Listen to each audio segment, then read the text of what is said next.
అలానే ఉంచుకోవాలి. ఆ స్థితి అబ్జర్వేషన్ అలానే ఉంచుకోవాలి.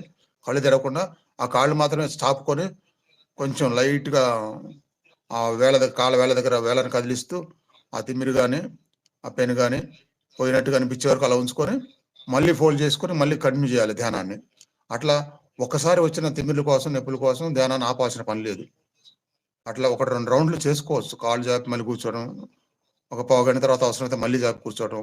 అలా చేస్తూ, చేస్తూ మనస్సు బాగా బయట లేకుండా లయమైతే ఏదంటే, ఆ తర్వాత మొదట్లో 2 సార్లు 10, 20 నిమిషాలకి వచ్చిన కాళ్ళు ఇబ్బందులనేది తర్వాత గంట వరకు కూడా రాకుండా జరిగిపోద్ది. ఆ కాన్సంట్రేషన్ వదలకుండా అలానే పెట్టినందువల్ల మనస్సు.